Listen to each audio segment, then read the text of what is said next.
Hallelujah, hallelujah. Amen, amen. Ndagiwe kandi I'm glad again in me kuri uyu munsi w'ubuzima, about today of life, umunsi wa the gatanu, day of Friday. Imana yatwiyumviriye The Lord thought about us. tumaze iminsi tuko We turaryoherwa spend time being glad, dutangura igitondo mu ijambo ry'Imana. starting morning the word of Imana God. yanje May ibahezagire, God bless you. Imana ibagirire neza, May God be kind to you. mwebwe muri mu muryango w'ababo You are hose, in delivered family. Imana ibahe May intsinzi. God give you victory. Ino weekend This weekend, ize kuba it will be weekend idasanzwe, a great weekend. ibiherezo y'ibibazo, To be the end of the troubles. ibihe by'intsinzi. To be the time of victory. Twitegurira amakoraniro We expect for aho congregation. kuwa Mungu uzogira ibihe vyiza One cyane, Sunday, we're going to experience great ibihe time. vyiza cyane, A great ko time. tuzobigisha ikintu We're gikomeye going to teach you something bijanye great. n'amasezerano. What's concerning about Imana yanje covenants. ibahezagire May rero, God bless you more. aho uri Anywhere you ushobora are, kuduza ibiganza vyawe raise up your hands. uko nyene udugije As you ibiganza. raise your hands, Ndavuze ngo Imana I irakudugije say God shift you up aharenze aho wahora wiyumviye, beyond the place you used to mu think. izina rya Yesu In Kristo. the name of Tuko Jesus, tuvuga ubuzima we're talking about the kandi life, koko and indeed, turiko tubona ubuzima. we can see the life. Ndazi benshi muriko I know muratangara some you got ku surprised makuru y'ubuzima, on the stories of life. mukibaza You're free. bino vyose All of that, vyerekeye ubuzima. it is concerning the life. Ibaze nanje igihe Imana yambwiye I think where God told ngo me, uzokwigisha ku bijanye you're going to n'ubuzima, teach about the life. ndavuga Mana nzoroga amajambo I mvuga, thought, will I receive words to be imbwira ngo ni spoken? jewe nzovugana He n'abantu. told me, I'm going to speak to people. Ndaba rero Imana igiye kuvugana Now nawe look, the God going to speak to uko you yabimbwiye. as He told me. Akira ubuzima bw'Imana, Receive God's life. akira ubuzima bw'Imana, Receive God's akira life. ubuzima bw'Imana, Receive God's akira ubuzima life. bw'Imana. Receive God's Usome life. gato ibintu biza Let's kubatangaza. read something to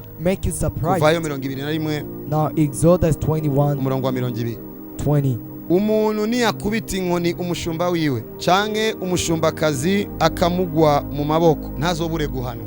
If a slave owner takes a streak Slave owner.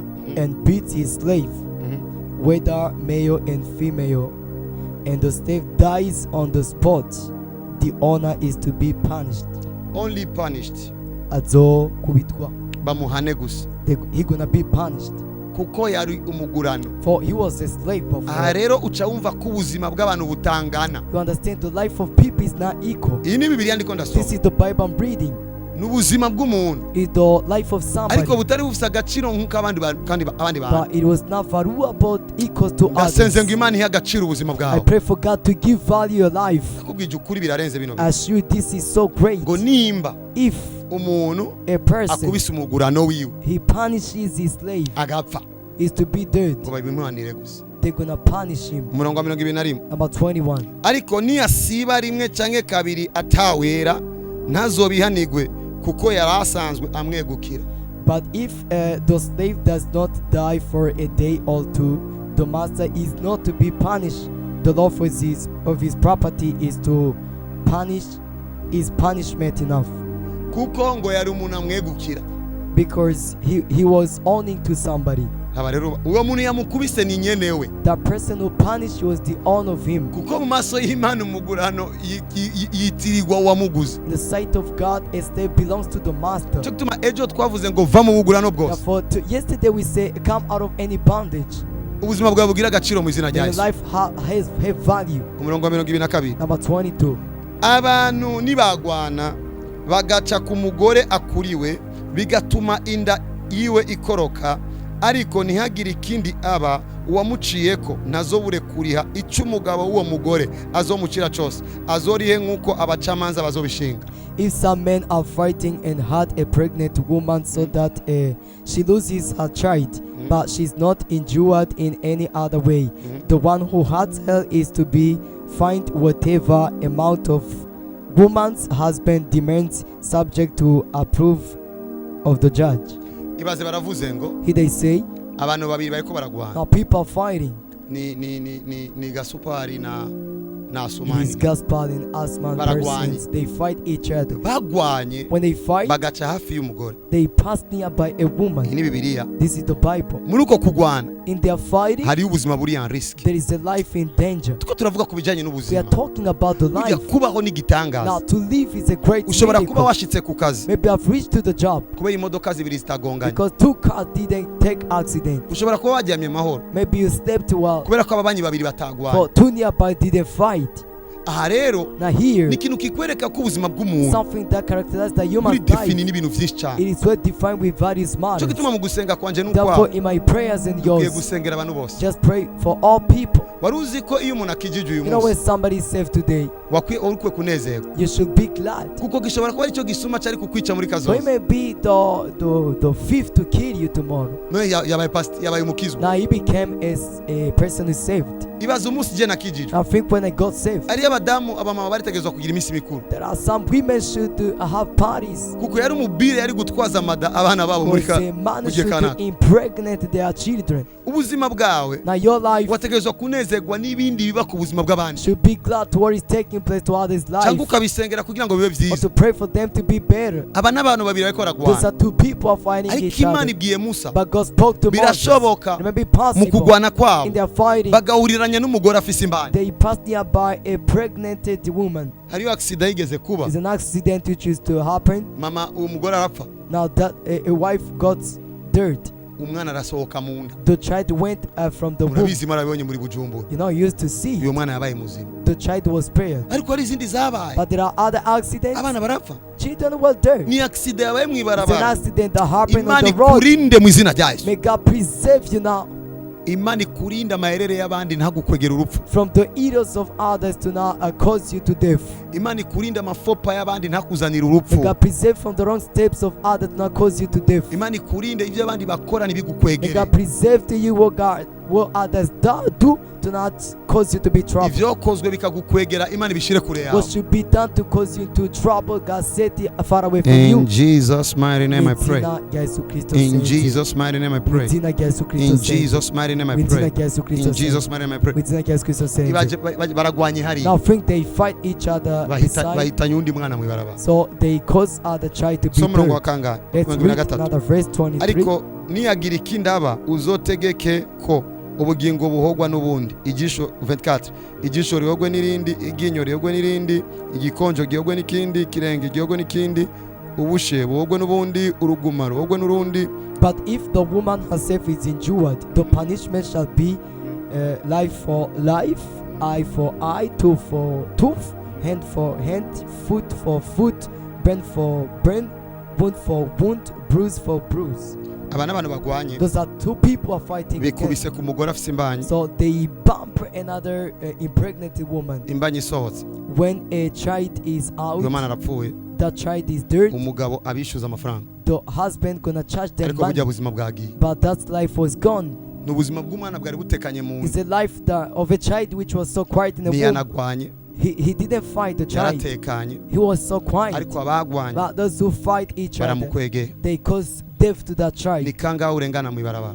How much often you pass by from the ni road? kangahe urengana mu How ibarabara? much often you pass by from the ni road? kangahe uca ahantu bariko How baragwana much often you pass where people are fighting ariko each naco other? wabaye. So there is no any trouble hari upon ikintu you. ngomba nagure ku There is bijyanye something I'm n'ubuzima. about to share about the life. iyi ndwi This week, natebeye mu gitabo cyo let's kuvayo. take quite to the book of mu Exodus. ndwi ziheze In our previous weeks, nari natebeye cyane I delayed them all mu itanguriro. in Genesis. turiko turagenda buhoro Now we are marching slowly. kuko tuzogenda igitabo ku kindi We're gonna go a book per book kugeza aho tuzogera mu gitabo cya nyuma hari until we're gonna reach to the latest book, ibyahishuriwe Yohana. Revelation. ahantu hose havuga ubuzima Anywhere life is to be spoken, tuzogerageza tuzana ubwo buzima we'll be bwuzuye. trying to bring this full life. nicyo gituma utegerezwa kumviza ubutumwa bwose, Therefore, have to hear all of the message kuko muri uyu mwaka wo kwinjira for this year of entering. imana yagomba yinjiza ubuzima bwawe mu God byuzuye. wants to set life into fullness. aha rero tuko turavuga Now nga here we are speaking mu now, mategeko ya kera not in the former laws. bavuga ngo ijisho kuri They spoke eye for eye. siko bimeze ubu. It's not the same bisigura today. ngo umuntu wa kera It means the former person, yatobora ijisho ry'umuntu it should do cause one's eye to be in heart. bagaca bamutobora ijisho. It should be touched from his eye. nyumva ko ubuzima bwawe Now your life, ushobora kuba uriko urabaho konsekansi maybe you're experiencing the zo consequences kwihogwa ibyo wakoze. of being revenged from what you did. bishobora kuba bitariko biraba mu buryo buboneka Maybe it's not happening the physical, ariko biriko biraba mu bundi buryo. yet it is happening another way. niko nakwereka ubuzima I'm presenting you to your kubera ikindi life. ko nzana buno buzima bwa Why kahise. am I bringing this former life? ingorane The problem ni igihe umuntu atangiye kwibaza ko ari we yabaye uwa mbere ku isi. is when you start thinking you are the first existence on igihe earth. turiko turavuga buno buzima bwa And kera I'm speaking about this former life. turazi ko atari bwo mubayeho uyu You know, it's munsi, not what you're experiencing now, ariko niho twaje tuva. but this is where we came nibwo from. buzima bwari buriho This cyane is the life that was there kandi nibyo before, byari bikikije ubuzima that bw'abantu. was surrounded one's life. ari igihe uhura n'ingorane Sometimes you encounter ukazirabira problems, mu kubu you consider it in current nk'uko life. umengo isi yatanguye muri Just 2000 like the world started in 2000. kubera ko wavutse muri 2001. For you were born in 2001. Kumengo isi yatanguye muri Just like the world 1950. existed in 1950. Iyo dukubise repere ari inyuma twaraba inyuma, When we fix our eyes backward, bidufasha cyane it twe helps us kugira ngo tube maso in order to be watchful ku makuru yerekeye to ubuzima. the stories about the life. Ntukaba umuntu Don't be somebody else. ajije ibintu You judge things bivanye n'igihe abayeho in accordance to your standards. imbere Time. y'uko uza nga. Before your existence on Hari earth, igihe c'abami, there was the time of the kings. hariyo igihe n'abami batari bahari. There was the time kings are not Wari uzi existing. ko muri iyi si tubayemo You know, in this world we live, habayeho n'igihe abantu bafungura inyama zitokeje there used to be people who ate and cooked meat, kubera ko atamuriro bari bazi. but there was no fire. Bugira ukora televiziyo niko Do ndavuga. you understand what I mean now? Ni ibintu byinshi cyane There vyovugwa are so nga. many things to be spoken here, Ariko kugira ngo ubeho ubuzima but nyabuzima, for you to live an accurate aya life, majambo sinayavugiye I ikindi. did not speak these words in Ndiko vain. ndakwereka ibintu bikurikira. I've been presenting you things, Ukuntu ubuzima bw'umuntu bwoba muri how risk one's life should be found into kubera risk amaakisiyo y'abandi. because of actions of other Bagwanye, people. They fought each Umwana ari other. mu nda baramukwegera. They brought trouble to the child Imana in the womb. izigama abadamu bose bafite May imbaraga. God preserve all the women who are pregnant. Imana izotume bavyara neza. May God make them to give birth well. Imana izigama abana May bana God bato. preserve all the little children. Imana izigama abantu bari mu May mabarabara. God preserve all the people in the Imana streets. izigama abantu bagendera mu May God mamodoka. preserve those who drive Imana cars. izigama abantu bagendera mu ndege. May God take control to those who are Kuko pilots. erere ya pilote ishoboye kumara abantu. For a needle of pilot may cause so many deaths. Imana izigama abantu bari ku May makinga. God preserve those people on the bicycle. Imana izigama abantu bari ku mamoto. May God preserve those on the motorcycle. Igihe kimwe turi mu modoka, When they were into the car, je na madame tuvuye mu I ishengero, and my spouse coming from the church. twari dutashe mu Kanyosha ndibaza. So we came from Kanyosha. Twari tugiye tuvuye mu ishengero, So we were coming from the church. tugeze kuri rond point. When we reached to the some place, Mbona bajaj I've seen Bajaj. irahagaze. It was standing. Irateba, So it delayed. ndakata gato ngo ndengane. I turned around to overtake it. Ca mbona umushoferi I've seen a driver afashwe na kifafa. being attacked, Wavyumvise? Atangura gukubita umunwa arava amaraso to agwa be hasi. paralyzed. So he was unconscious. Yari kumwe n'abantu muri He was bajaj. together with the people into Imana Bajaj. ishime ko yari ahagaze. Praise the Lord, he was Ubu standing. nyine ndavuga ubuzima. And I spoke about Chandahagarara. life. I stood up. Baramufasha turamufasha. We helped the person. Imana ishigwe hejuru yarabayeho. Praise the Lord, the person came to be Ibaze rero alive. uwo muntu Now think when this ariko person agendesha bajaj. should be driving Bajaj. Avyumvise? Do you understand it? Hama agafatwa n'ivyo sinzi Then ukuntu it was kivuga. captured. I don't know how to interpret it. Bavyita gute bijya? How do we call it? Intandara mu Kirundi. Intandara. Okay. Uwo muntu That person, ari kuri vola. he was on the steering Aca wheel. afatwa n'intandara. He was captured by being Ariko ni paralyzed. umushoferi wa Coaster. It should be a driver of the coaster. Ni bangaye bari muri risk? How many were into risks? Eske bari masobo? They were watchful indeed, Ariko umuntu ari imbere. but somebody in front. Ndakunda kwereka ko ubuzima burimo I'm vyinshi. presenting you life combines so many things. Ibi nivyo bizotuma This is what shall make you. ukunda Imana. You're gonna love God. Hari Indeed. ikiganiro nakunda, There is a mission that I don't like. singoma no kukivuga I izina. don't want to speak about his name. Ariko cerekana uburyo abantu bopfa mu buryo It bwinshi. manifests how so many people should be dirt. Imana ifashije, If God helps mu me. ndwi nzovuga bimwe bimwe nabonye ngiri mwisi. Next week I'm gonna speak it that I saw in the world. Nabonye muri ico kiganiro. I've seen that a mission. Umukobwa ari mu modoka, A young girl was in a car, yugurura ikiyo, opening up Acharugurira a grass. He opening up a aragorora grass. amaboko, She stretched his arms, speaking, shouting. aca inuma iri muri imodoka iri muri vitesse, aca gongana n'inuma imukubita ku munwa, pum, imitsi yose n'amagufa yose yo kwisosi arononekaye, agarutse mu modoka ari kizigo. Ikiganiro giteye ubwoba naco nkunda kuraba, nakiravye ndi mwisi igenda ari South Africa. So I watched this emission. I was in the world in South Africa. Kuko caca kuri televiziyo. So it was broadcasted Uwundi mu boss, from the radio TV. uwundi mu boss Another boss asanze umuntu ariko aramukorera he imodoka, found somebody was repairing his car. aca mbwira yegera gato, He said, just be aside. aca yinjira munsi y'imodoka Don't entered under the car ngo arabe pièce, to see the parts, imodoka iciva hasi, iciva ko iramukubise. and the car gonna bump the person. Ase ho I've got the uyo yapfuye gute? how come this person is dead? So kuba uriho, For you to exist, it's a miracle. nigitangaza. Burya ubuzima buri tellement fragile. Now the life is smooth. ubuzima buri tellement fragile. A life is so smooth. Ibi bituma umuntu aca bugufi. This makes somebody to be humble. Imodoka yagushikanye, A car that made you to reach. canke ibabara A warenganye, car that you passed hari by. abandi bayipfiriye. There are people used to be dead from it. I decree and I declare, Datwempukishwako. ubuzima bw'Imana bukureho urupfu mu buzima May bwawe. God's life take out any death in your ways. Dawidi avuga ngo David said, wamenye iminsi yose yo kubaho you kwawe, reckon all the days of my life ntarabaho n'umwe. before existing Nizera only ko one utahuye day. kino kintu. I believe you Kubera understand umugambi this w'Imana wo kukubeshaho, because of the plan of God to make you live. urupfu rukatiye kure yawe. The death is turning out from your Cyane ways, cyane kuno munsi wa gatanu, especially on this Friday day, umunsi abafrimasoni bica the abantu. day Freemasons people kill so many people. Ntuzopfa kubera umugambi You w'umuntu. won't die because of humans' plan. Ntuzopfa kubera ko umuntu You yabihisemo. won't die for the sake of somebody. Ntuzopfa kubera ko umuntu You yabivuze. won't die because somebody spoke in Ntuzopfa it. kubera ko umuntu You yabipanze. won't die because somebody planned it. Uzobaho iminsi yose Imana You're yaguteguriye gonna live kubaho, all the days God planned for you to live, kandi uzoja mu ijuru and uhageze. you'll be going to heaven In on Jesus' the right mighty moment. name. Mu izina rya Yesu. Murahezagiwe cyane You are rero, blessed tomorrow. kandi abasengeye muri no I weekend, pray for you this ubuzima weekend. bw'Imana May bubuzuremo, God's light befit you. urupfu rugendere kure The yanyu, death marches so far away from intsinzi you. itonde iwanyu. Victory comes anywhere you are. Wibuke kwandika intaya yawe. Remember to write your Ushaka kutubwira testimony. ukuntu uhaswe gupfa, Speak to us. We are about to be dirt, n'abandi barashobora kumva. and other people may hear from Umenye this. ko